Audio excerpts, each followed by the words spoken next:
என் பெயர் பிரித்திகா. நான் நகமன்ற பெருமாள்பட்டி நடுநிலைப் பள்ளியில் 7ஆம் வகுப்பு படிக்கிறேன். என் ஆசிரியர் எழுதிய மகியின் மல்லிகை தூவல்கள் என்னும் கவிதை தொகுப்பிலிருந்து எனக்கு பிடித்த என் முதல் கரிக்கோள் என்னும் கவிதையை கூற வந்துள்ளேன். எழுத்தை எழுதிடும் ஏற்றமிகு கருவி, கழுத்தை திருகினால் காற்றிடும் கூர்மையை,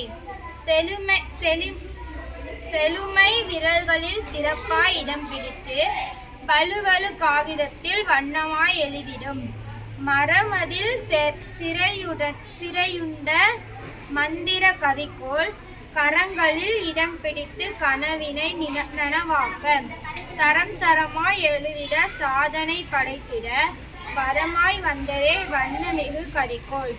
முதன்முறை கரம் பிடித்தேன் முத்தாக எழுதிட, பதமாக எழுதி பக்குவமாய் பாதுகாத்தேன், விதவிதமாய் எழுதியே வித்தையை காட்டினேன், உதவியதே எனக்கும் உற்ற துணையானதே.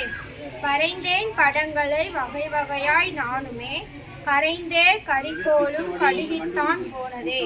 விரைந்தே ஓடினேன் வீட்டையே நாடினேன், கரைந்தே கேட்டு காசையே வாங்கினேன், கடைக்கு விரைந்து கரிக்கோள் வாங்கினேன், தடையில்லாது எழுதினேன் தரணியில் உயர்ந்தேன், கொடையாய் கிடைத்தது கொஞ்சம் தமிழ்மொழி, கிடையாய் கிடந்தேன் கிறுக்கல்களை தந்தேன்.